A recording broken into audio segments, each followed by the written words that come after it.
하나님 말씀 봉독합니다. 하나님 말씀은 마가복음 6장 34절부터 44절의 말씀입니다. 신약성경 63페이지 마가복음 6장 34절부터 44절 말씀입니다.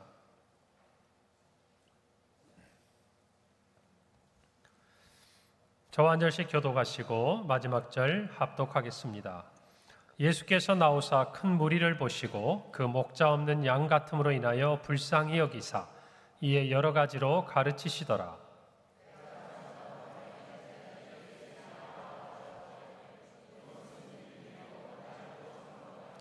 무리를 보내어 두루 촌과 마을로 가서 무엇을 사 먹게 하옵소서.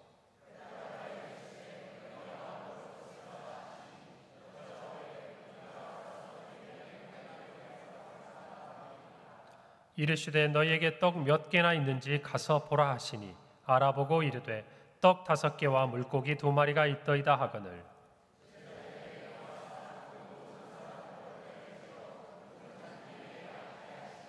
때로 100명씩 또는 50명씩 앉은지라.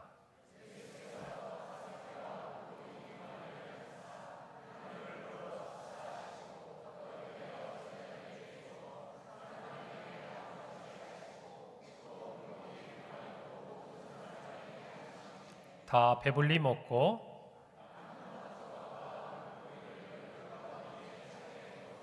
함께 있습니다. 떡을 먹은 남자는 5,000명이었더라. 아멘. 할렐루야.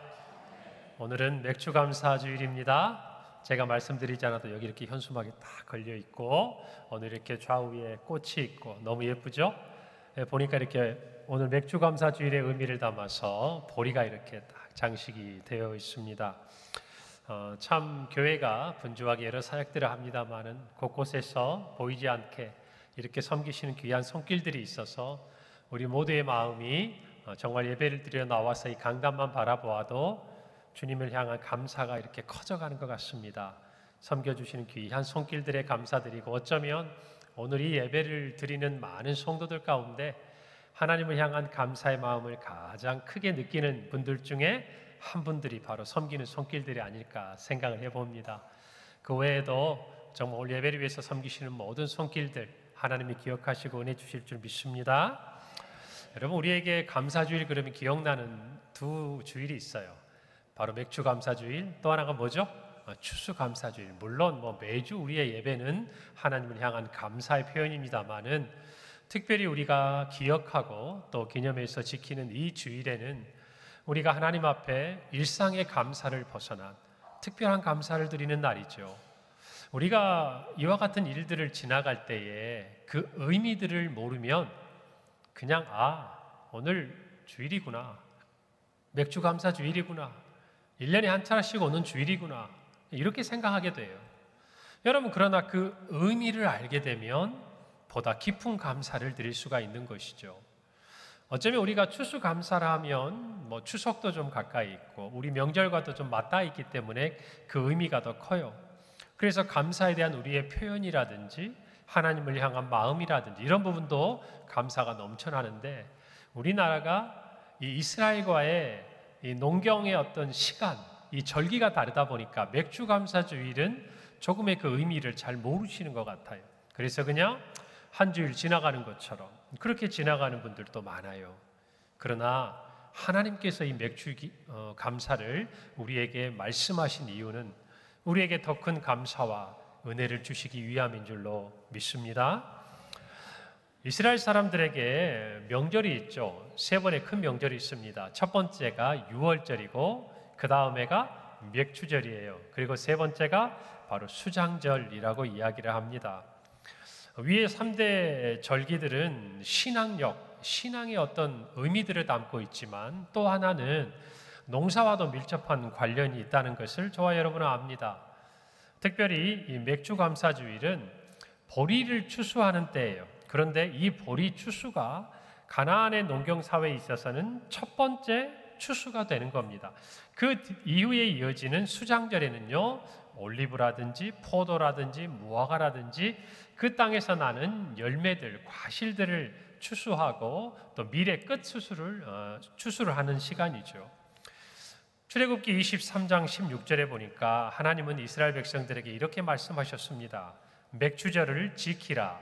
이는 내가 수고하여 밭에 뿌린 것에 첫 열매를 거두었다 그랬어요. 어떤 열매를 거두었다? 첫 열매를 거두었다. 처음 것을 하나님은 의미 있게 여기시는 거예요.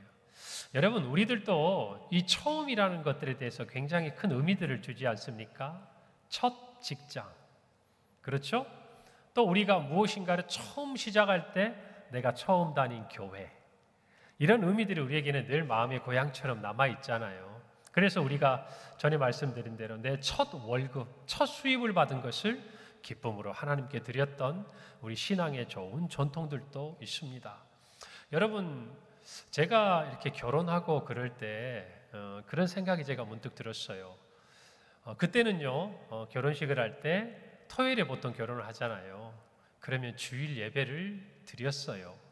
저와 제 아내도 토요일 날 예배를 드리고 따로 숙소를 마련해서 머물고 주일 아침에 부부로서 첫 번째 맞이하는 주일은 예배를 드렸습니다.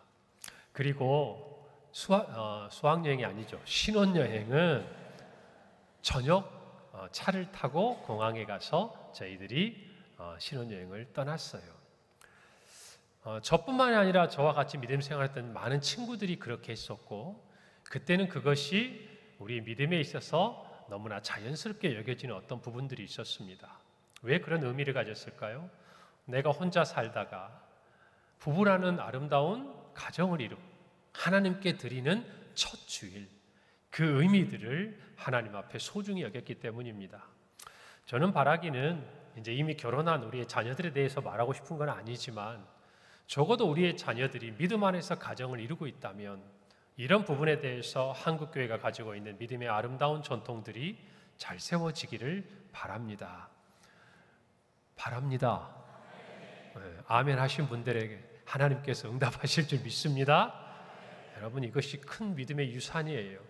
이런 것들을 어느 순간부터 잃어버리는 순간 한국교회가 점점 힘이 약해져 가는 겁니다. 여러분, 그래서 우리 성도들도 보면요, 제가 가끔씩 이렇게 택배를 받아요. 호박, 오이, 감자. 그런데 거기에는요, 한 가지 조건이 있습니다. 목사님, 제가 농사지은 첫 번째 농작물이에요. 호박이에요. 저 지방에서도 택배로 올라오고, 또 여러분 텃밭에서 옥상에서 키운 채소라고 이렇게 딱 들고 저한테 주셔요. 그러면서 꼭 그 말씀하세요. 목사님, 처음 딴 거예요. 여러분, 물론 저에게 주셔서 저는 맛있게 먹었습니다. 그런데 누구를 생각해서 저에게 주시는 걸까요? 그럼요. 처음 나에게 주신 것들을 하나님께 어떻게 드리고 싶은데 방법이 없잖아요. 그러니까 우리 교회 목사님에게 드리면서 마음으로는 하나님 받으셨죠? 이렇게 하시는 거예요. 여러분, 그래서 제가 기쁜 마음으로, 감사한 마음으로 저도 그것들을 받습니다. 여러분, 맥추절은요, 땅의 소산에 의존해 살고 있는 이스라엘 백성들이 첫 추수를 거두어들인 감사의 의미로 하나님께 드려요. 그렇기 때문에 빈손이 아니었다는 것입니다. 그래서 하나님은요, 맥추절을 지키라고 말씀하실 때 하나님이 무엇인가 필요해서가 아니에요. 우리가 하나님이 주신 것들에 대해서 감사하는 마음을 갖기를 원하셨던 거예요. 그 감사의 표현을 그래서 요구하신 거예요. 이 의미들을 알며 맥주 감사주의를 맞이할 때 내가 어떻게 하나님께 감사해야겠다라는 마음이 생기는데, 이 의미들을 모르면 그냥 지나가는 거죠. 그냥 한 주일과 같이 그렇게 하나님 앞에 나오고 흘러가는 거예요. 여러분, 그것은 감사의 중요한 은혜를 놓치는 겁니다. 우리 평강교회 모든 성도들이 맥주 감사주일에 대한 하나님의 의미들을 깨닫게 되기를 바랍니다. 6월절 우리가 아는 대로 출애굽하는 이스라엘 백성들이 이제 애굽의 노예 생활을 하다가 모세를 통해서 하나님께서 이끌어내시는 이스라엘 민족의 시작이 이루어지는 절기입니다. 여러분, 그래서 우리가 아는 대로 마지막 10번째 재앙, 모든 첫째 아들뿐만 아니라 첫째 태생이 되는 생명이 가진 것들은 하나님께서 죽음의 사자를 보내서 다 그 생명을 취하고 거두셨어요. 그런데 이스라엘 백성들만이 어린 양을 잡아서 그 문에 설주와 임방에 바르면 어때요? 죽음의 사자가 그 집에 들어가지 않고 넘어가요. 그래서 넘어갔다 한자의 표현이 유월이에요. 그래서 유월절은 이스라엘에게 가장 큰 명절입니다. 그 일이 있은 이후에 7번의 안식일이 지나요. 7은 49일이 지난 이때가 77절, 오늘 우리가 아는 맥추절이라는 의미를 가지고 있어요. 농사의 절기와 신앙의 절기가 딱 결합되는 날이죠. 그리고 오순절은 바로 그 다음인 50일째 되는 날, 우리가 아는 대로 오순절에 여러분 예루살렘에 성령 강림의 놀라운 일이 일어나죠. 그래서 이 오순절과 칠칠절은 맞닿아 있습니다. 오늘날 한국교회는요, 이때를 기억해서 오순절을 성령 강림 주일로 우리가 지냅니다. 그리고 이 칠칠절, 맥추절은 같은 의미고 겹치고 농사와 또 이스라엘의 우리나라의 상황이 다르기 때문에 7월의 첫 번째 주일을 우리는 맥주감사주일로 지내는 거예요. 우리 평강교회 성도들은 이 정도는 알고 계셔야, 그렇죠? 이 정도 수준은 있어야 돼요. 자, 오늘 맥주감사주일을 맞이하는데 우리 모두의 마음에 정말 우리의 처음 것을 감사함으로 드리는 듯한 하나님을 향한 감사가 가득하기를 바랍니다. 여러분, 요즘 날씨 많이 더우시죠? 한국 더위는 좀 후덥지근하잖아요. 그래서 지금 잠깐 수그러졌는데 제가 지난주에 보니까 너무 더워가지고 잠을 자다가 깨고 막 이랬어요. 그래서 일어나서 물을 한 잔 마셔야 잠이 들고, 그런데 그 일을 경험하다가 제가 오래전에 한편에 스크립에 두었던 시가 기억이 났습니다. 이렇게 말씀드리며 야, 우리 목사님은 시를 좋아하시나 보다 이렇게 생각하실 텐데 좋아합니다. 그런데 그 정도까지는 아니고 사실 저보다 저희 집에 같이 사는 사람이 시를 좋아해요.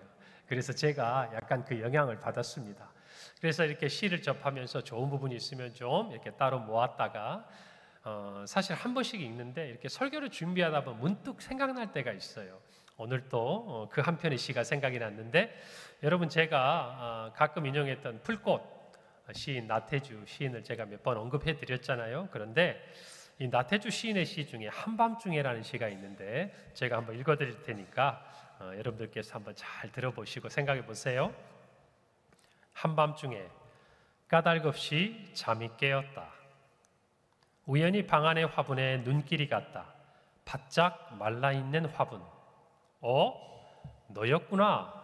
내가 목이 말라 나를 깨웠구나. 여러분, 어떤 사람은 참 이렇게 잠자다가 일어났는데도 이런 감성을 가질 수 있다라는 거 좀 부럽기도 하고, 우리 평강교회 모든 성도들도 이와 같은 감정이 좀 풍부한 소유자들이 되기를 바랍니다. 여러분, 한밤중에 까닭없이 일어났는데 시인은 뭘 경험합니까? 무심코 눈길이 머무는 곳에 화분이 있는데 그 화분이 바짝 말라 있는 거예요. 진짜 말랐는지 아니면 그렇게 보였는지는 제가 모르겠습니다. 그런데 눈을 뜨고 해가 밝을 때는 보이지 않던 게 한밤중에 일어나 눈에 들어오는 거예요. 그리고 나서 시인은 말합니다. 네가 목이 말라서 나를 깨운 거구나. 여러분, 한밤중에 잠자다가 까닭없이 일어나면 어떤 마음이 드세요? 어떤 마음이 드세요? 아유, 푹 자야 하는데, 내일 아침부터 일해야 하는데, 새벽기도 가야 하는데 뭔가 막 우리의 마음에 불편함이 있잖아요. 아우, 더워. 왜 이렇게 목이 마른 거야? 여러분, 그런데 어떤 사람은 그 한밤중에 깨서 마음의 기쁨과 감사를 맛보는 거예요. 여러분, 왜 이런 일이 일어났을까요? 자기가 일어난 그 사건에서 의미를 발견했기 때문이에요. 그저 내가 일어난 이 일만, 이 현상만, 이 상황만 바라보면 짜증이 나기도 하고 불평할 수도 있고 귀찮기도 하고 더 자고 싶고, 그런데 내가 일어났어야 될 이유를 발견하면 그게 감사가 되는 거예요. 여러분, 잠자다 일어났어요. 그랬는데 갑자기 소리가 들려요. 빗소리가 막 후두둑 떨어지는 거예요. 그런데 베란다 문을 열고 잤어요. 더워서. 여러분, 어떻게 하실 거예요? 나가서 문을 닫죠. 문을 닫고 돌아서면서 어떤 마음이 들까요?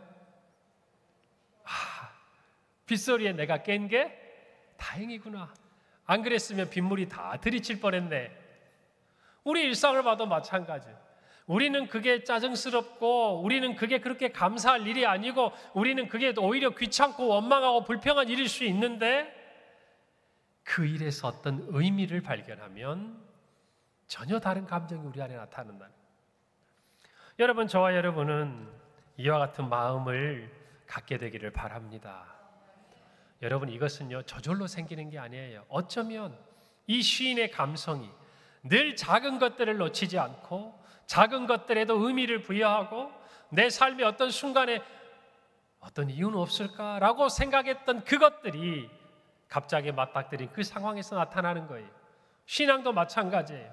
하나님의 은혜가 어디에 있는가? 내 삶의 상황 가운데서 하나님의 손길이 어떻게 나에게 있는가? 내 삶의 어느 부분에 하나님께서 함께하고 계시는가? 늘 이와 같은 마음을 가지고 돌아보는 사람들의 그 신앙의 감성이 고난 가운데서도 어려움 가운데서도 아니면 무심코 지나가는 삶의 일상에서도 하나님의 손길을 발견하게 되는 거예요. 할렐루야. 그래서 남들은 그저 무심코 지나가 버리는 그 시간들이 하나님의 자녀들에게는 감사의 시간이 되는 줄로 믿습니다. 여러분, 옛말에 젊어서 고생은 사서 한다고 그러잖아요. 여러분, 정말 젊을 때 고생 좋습니까? 사서 할 만큼 좋은 거예요? 아니죠. 아무 말 안 하시는 분들은 고생해도 된다는 말씀이시죠. 여러분, 그런데 우리가 이 말에 공감하는 이유는 뭐예요? 훗날 시간이 지나서는 내 이 고생의 의미를 깨닫게 되는 거예요. 그러니까 우리는 젊어서 고생은 사서도 시키는 거예요. 여러분, 제가 조그만 어떤 그 유튜브 안에 있는 짧은 영상을 봤는데 이런 영상이었어요. 우리나라에서 아주 성공한 부자예요. 근데 그분이 자녀들에게는 아주 엄격한 재정 원칙을 가지고 있더라고요. 그래서 자녀들이 이렇게 부유하게 살도록 허락하지 않았대요. 그런데 둘째가 유학을 갔는데 그 유학에서 비자가 연장이 되려면 아버지의 재정 확인서가 있어야 돼요. 아버지가 재정이 얼마나 있는지 이것을 서류를 내야 돼서 아들에게 연락이 왔대요. 그래서 끊어줬대요. 그랬더니 그 아들이 아버지를 보고 깜짝 놀란 거예요. 아니, 이렇게 부자였다는 거죠. 그래서 아들이 이렇게 얘기했대요. 아빠, 우리가 이렇게 부자였어? 얘기를 하니까 아버지가 이렇게 얘기했대요. 아니, 아빠가 부자야. 아빠가 부자야. 그분은 왜 그랬을까요? 이 아이가 아버지가 부자인 것을 알았을 때 그때에 꼭 필요한 것들을 배우지 못할 것 같아서, 또는 자신이 자수성가하면서 그 고난의 시간들이 지금의 자기를 만들었다는 확신이 있기 때문에 그것을 가르쳐주고 싶어서 아이에게 그동안 굳이 드러내지 않았던 거 아니겠어요? 여러분, 아이들이 힘들어요. 젊어서 고생하는 거 힘겨워해요. 부모님들이 공부해라 하는 것도 귀찮아해요. 왜죠? 의미를 모르니까 그래.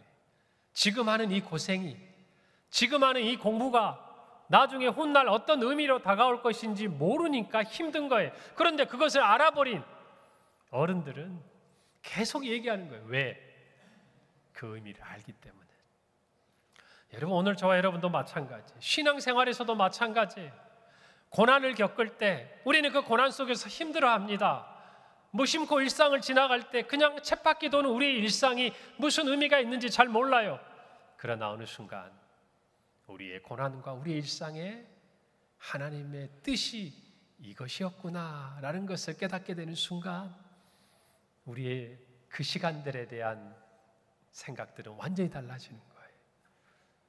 고난의 시간이 은혜의 시간이 되고 무심한 일상의 시간들이 하나님이 동행하셨던 감사의 시간이 되는 줄로 믿습니다.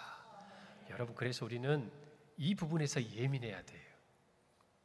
오늘 저와 여러분이 삶 가운데 감사의 의미들을 깊이 깨닫기를 바랍니다. 그 의미를 깨달으면요, 태도가 달라져요. 그 의미를 알게 되면 우리의 입술, 그 고백이 달라지고 삶의 모습이 달라지는 거예요. 여러분, 그래서 감사는 부유한 사람이 하는 게 아니에요. 감사는 많이 가진 분들이 하는 게 아니에요. 그것을 알게 된 분들이 하는 거예요. 할렐루야. 맞습니까? 오늘 저와 여러분들 그런 은혜가 있기를 바랍니다. 여러분, 첫 번째로 감사는요, 기적을 낳아요. 오늘 우리가 읽은 이 말씀은 너무 잘하는 말씀, 오병이어의 기적에 대한 사건이죠. 어떤 사건입니까? 예수님께서 큰 무리를 가르치시는데 빈들이었어요. 많은 사람이 모였어요. 그런데 해가 저물어 갑니다. 어느 때가 됐다는 거예요? 배꼽시계가 반응할 때가 됐다는 거예요. 먹을 때가 됐다는 것이죠. 그런데 여기는 빈들이에요. 먹을 건 없어요. 그러니까 염려되었던 제자들이 예수님께 말합니다. 예수님, 이 사람들을 마을로 다 돌려보내서 자기들이 먹을 것을 먹도록 해야 될 것 같습니다. 뭐 그 이후에 다시 모여서 가르치든 어쨌든 일단은 먹여야 될 것 같아요. 그런데 예수님께서 뜬금없는 얘기를 하세요. 뻔히 상황을 아시면서 너희가 먹을 것을 주라는 거예요. 제자들은 황당하기도 하고 답답하니까 이런 말을 합니다. 예수님, 이 사람들을 먹이려면 200데나리온의 돈이 필요합니다. 뭐 떡이 있는지 없는지는 둘째 치고 일단 그 정도의 비용이 들어요. 여기서 여러분, 한 데나리온은 우리가 아는 대로 그 당시 1일 노동자의 품삯입니다. 그러면 200데나리온이면 200명의 하루 일에서 얻은 수익이니까 적은 돈이 아니죠. 얼른 계산해 보세요. 일당을 한 7만 원만 받아도 10만 원만 받아도 얼마나 큰 돈입니까? 자, 그런데 예수님께서 이 말씀을 드시고 너에게 떡이 있는지 알아봐라 라고 얘기하시는 거예요. 그래서 알아보니까 우리가 요한복음에 보면 아는 대로 안드레를 통해서 한 아이가 가져온 보리떡 5개와 물고기 2마리가 예수님 앞에 드려집니다. 예수님께서 사람들을 무리지 않게 하세요. 그리고 이것을 들고 기도하시고 나서 떼어서 제자들에게 주시고 제자들이 그걸 나눠주는데 신기한 일이 일어납니다. 보리떡 5개와 물고기 2마리가 줄지를 않는 거예요. 오히려 막 늘어나는 거예요. 그래서 그들이 배불리 다 먹고 12광주리가 남았는데 남자의 수만 5천이었어요. 여자와 아이들까지 합치면 10,000명이 훨씬 넘는 수많은 사람들이 먹고 배불리 남기는 기적이 일어난 것이죠. 여러분, 이 놀라운 기적의 사건 앞에서 우리가 한 가지 놓치지 말아야 할 것이 있습니다. 그것은 바로 이와 같은 오병이어의 놀라운 기적의 역사가 감사로부터 시작되었다는 것이에요. 오늘 본문 41절은 이렇게 기록합니다. 예수께서 떡 5개와 물고기 2마리를 가지사 하늘을 우러러 축사하시고 떡을 떼어 제자들에게 주어 사람들에게 나누어 주게 하시고 또 물고기 2마리로 모든 사람에게 나누게 하셨다라고 기록하고 있습니다. 여러분, 예수님께서는 제자들에게 이것들을 떼어 나누 주시기 전에 하늘을 우러러 한 가지 행동을 하셨습니다. 뭐 하셨어요? 축사하셨다 그랬어요. 여러분, 이때 축사하다 헬라어 단어 유로게오가 쓰였는데 이 뜻은요, 감사하다라는 뜻이에요. 그러니까 이 말씀은 곧 예수님께서 보리떡 5개와 물고기 2마리를 가지시고 하늘을 우러서 감사하셨다는 거예요. 여러분, 그러니까 이건 우리가 너무나 잘 아는 익숙한 광경이에요. 여러분, 우리 식사할 때 밥 먹기 전에 뭐 하십니까? 뭐 하세요? 기도하시잖아요. 어떤 기도하세요? 오늘도 우리에게 일용할 양식을 아시죠? 하나님 참 감사합니다. 그리고 잘 먹습니다. 여러분, 유대인들도 마찬가지예요. 식사를 하기 전에 그들도 하나님께 감사의 기도를 드렸고 예수님도 이 기도를 드리는 거예요. 이 유로게오라는 헬라어 단어는요, 신약에서 총 41번 사용되는데 성경에 보면 어떻게 주로 번역되어 있냐면 오늘 본문처럼 축사하다, 축복하다, 다시 말하면 감사의 기도를 드렸다라는 뜻이에요.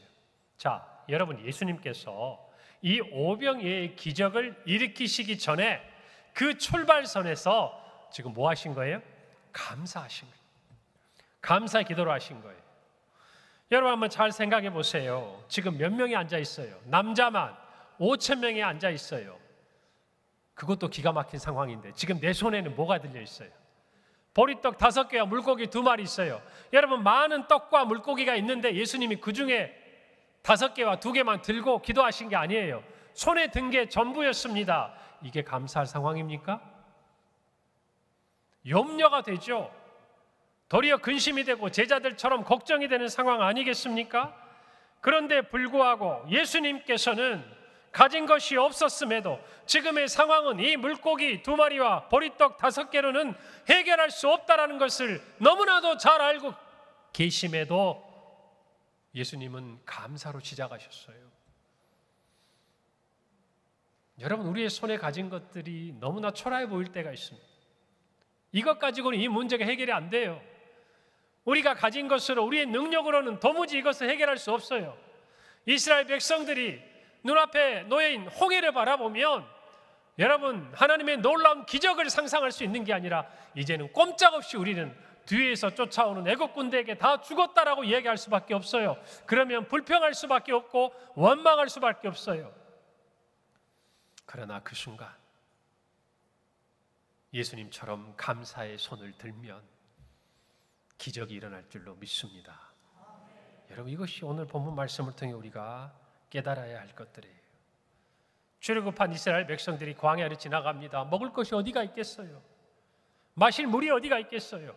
그런데 하나님께서는 그들을 먹이셨습니다. 고기를 먹고 싶다고 하실 때 메추라기를 먹이셨어요. 반석을 터뜨려 물을 주셨어요. 하나님 앞에 감사하면 기적이 일어납니다. 여러분, 이와 같은 일들을 저와 여러분이 반드시 마음에 새겨야 돼요. 오늘 배고파하는 수많은 무리들을 앞에 두시고 하나님은 감사로 기적을 여셨어요. 오늘 저와 여러분도 마찬가지입니다. 우리의 삶의 감사는요, 우리가 상상하지 못하고 우리가 생각하지 못하는 놀라운 일을 이루어내는 줄을 믿으시기를 바랍니다. 내 손에 든 보리떡 5개와 물고기 2마리를 보면 감사하기 어렵습니다. 눈앞에 있는 수많은 사람들을 보면 감사하기 어려워요. 그러나 눈을 들어 하늘에 계신 하나님을 바라보면 감사할 수 있습니다. 그리고 그와 같은 감사는 우리의 삶에 기적을 만드는 거예요. 여러분, 왜 우리의 삶에 기적이 일어나지 않을까요? 왜 오늘 저와 여러분의 삶에 홍해가 갈라지고 하늘에서 만나가 내려오고 오늘 오병이의 기적과 같은 놀라운 일들이 일어나지 않을까요? 여러분의 감사를 돌아보시기를 바랍니다. 여러분의 감사가 어디에서 시작하는지 보세요. 여러분의 감사가 하나님께 어떻게 표현되는지를 보시기 바랍니다. 예수님처럼 그 많은 사람들을 앞에 두고 보리떡 5개와 물고기 2마리 가지고 감사할 수 있다면 하나님은 저와 여러분의 삶에 기적을 베푸시는 분인 줄 믿으시기 바랍니다. 오늘 또 그와 같은 기적은 우리의 삶에 일어나는 줄 믿으시기를 바랍니다. 오늘 예수님은 그것을 기적을 베푸시기 전에 가르쳐 주시는 거예요. 감사하면, 감사로 시작하면, 감사로 문을 열면 우리의 삶에 기적이 일어나는 것이. 두 번째로 감사는 하나님의 뜻을 이룹니다.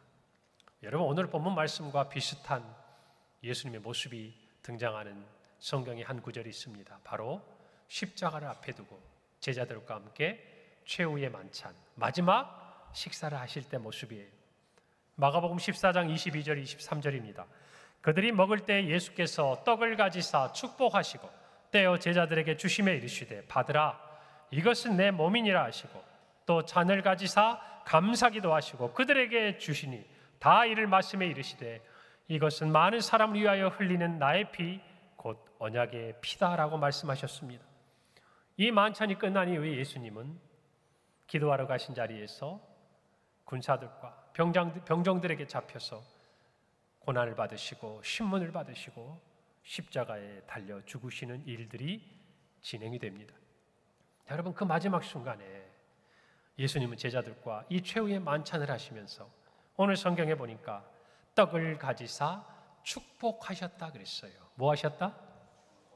이때 이 축복하셨다의 이 단어가 조금 전 오병이의 예수님이 축사하셨다라는 이 단어와 같은 단어예요.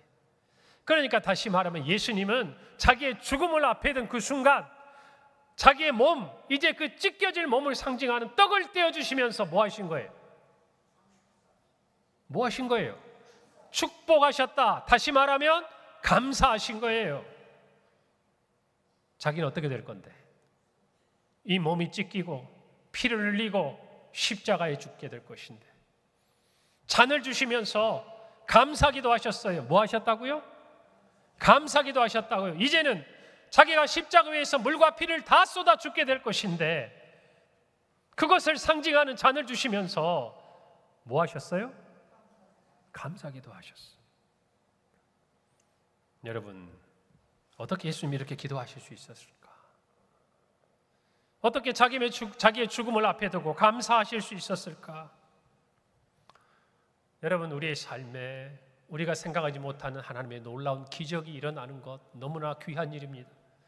우리 성도들의 삶에 그와 같은 일이 일어나길 바랍니다. 여러분, 그러나 그보다 더 중요한 의미가 있어요. 그것은 바로 나를 통해서 하나님의 뜻이 이루어지는 것을 바라보는 거예요. 할렐루야. 내가 바라고 원하는 기적이 아니라 내 삶이, 나는 비록 죽고 나는 고난을 받고 나는 찢기고 나는 피 흘린다 할지라도 나의 이 삶을 통해서 하나님의 뜻이 이루어지는 것을 바라볼 수 있다면, 우리는 고난의 그 자리에서도, 죽음의 그 순간 앞에서까지도 감사할 수 있다는 거예요. 여러분, 이것을 발견하셔야 돼요. 그래야 감사할 수 있는 거예요. 그래야 우리가 아는 대로 평생 감사, 절대 감사, 초월적인 감사가 우리의 삶에 나타나는 것이에요. 예수님이니까 하시죠. 여러분, 우리가 잘 아는 손양원 목사님은 사랑하는 두 아들을 잃었습니다.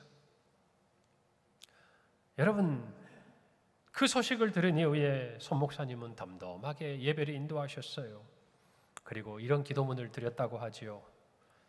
첫째, 나 같은 죄인의 혈통에서 순교의 자식들이 나오게 하셨으니 하나님 감사합니다.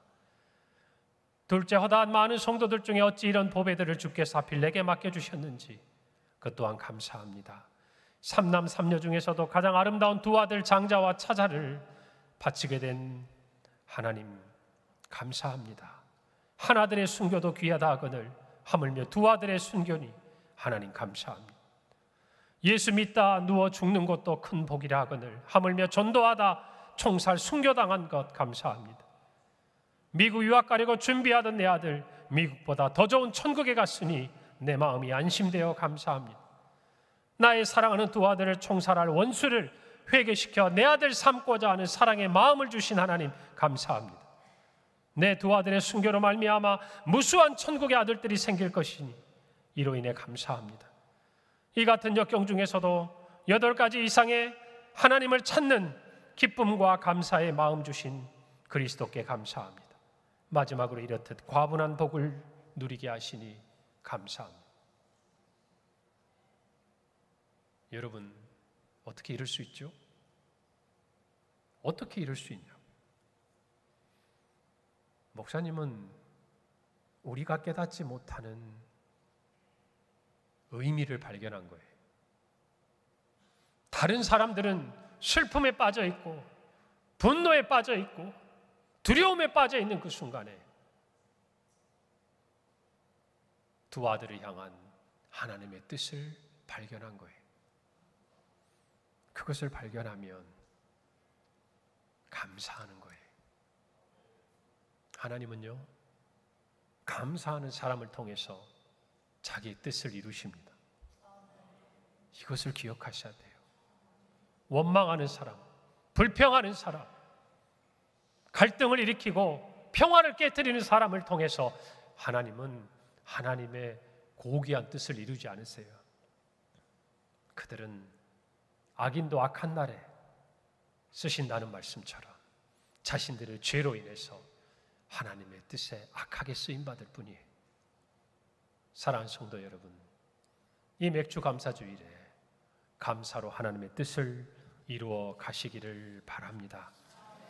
시편 50편 23절입니다. 감사로 제사를 드리는 자가 나를 영화롭게 하나니 그의 행위를 옳게 하는 자에게 내가 하나님의 구원을 보이리라. 감사로 제사를 드리는 자가 하나님을 영화롭게 합니다. 다시 말하면 하나님의 뜻을 이루어 드리는 거예요. 오늘 저와 여러분의 삶에 기적이 없다면 감사를 회복하세요. 여러분의 삶에 하나님의 뜻이 무엇인지 모르겠다면 감사를 회복하세요.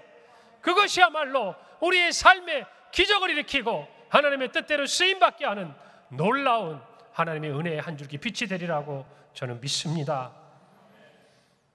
여러분, 골로새서 4장 2절에서 바울은 말합니다. 기도를 계속하고 기도에 감사함으로 깨어있으라.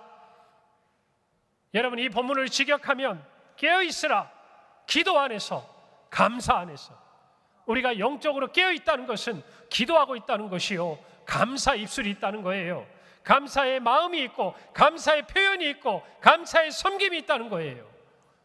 반대로 이야기하면 우리가 기도하지 않고 있다면, 우리의 삶에 감사를 잃어버렸다면 우리는 영적으로 잠들어 있는 거나 마찬가지라는 말씀입니다. 여러분, 이 맥주 감사주일에 여러분의 마음에 감사가 가득합니까? 가득합니까? 평소의 감사와는 비교할 수 없는 지난 반년의 시간을 인도하시고 때마다 일마다 여러분에게 기적을 베푸시고 여러분의 삶의 뜻을 이루어 가시는 하나님을 발견하고 감사하고 있습니까? 감사를 회복하시기를 바랍니다. 우리 평강교회 성도들은 서로 감사에 있어서 도전이 되시기를 바라요. 저 장로님을 보니, 저 집사님을 보니, 저 권사님을 보니, 우리 목사님을 보니, 우리 전도사님을 보니 내가 감사해야겠구나. 여러분, 똑같은 사역을 하고 똑같은 일을 해도 감사로 하나님의 기적의 문을 열어가는 사람들이 있고, 불평하고 원망하고 남의 감사까지도 넘어뜨리는 사람들이 있어요. 어느 자리에 서기를 원하십니까? 여러분, 18대 장로 비택 선거를 하고 여러분 여름 사역을 앞에 두고 있습니다. 이번 주말부터 영유치부 성경학교가 시작을 합니다. 감사로 열고 감사로 닫기를 바랍니다. 하나님 그걸 기뻐하세요. 적어도 이번에 후보자가 되신 8분은, 그리고 세워지신 한 분은 그 어떤 상황에서도 그 어떤 결과를 할지라도 감사할 수 있어야 돼요. 그것이 여러분이 우리 평강교회 일꾼으로 쓰임받겠다고 이 자리에 서서 인사하신 가장 기본적인 자세여야 돼요. 그분들 한 분 한 분 정말 하나님이 아끼시고 사랑하시는 분들이고, 언젠가는 우리 교회에 귀한 일꾼으로 세워줘도 전혀 손색이 없는 귀한 분들이에요. 그러나 하나님은 지금 여러분의 감사를 보기를 원하시고, 지금 여러분의 그 감사를 통해서 하나님 뜻을 이루어가기를 원하시는 거예요.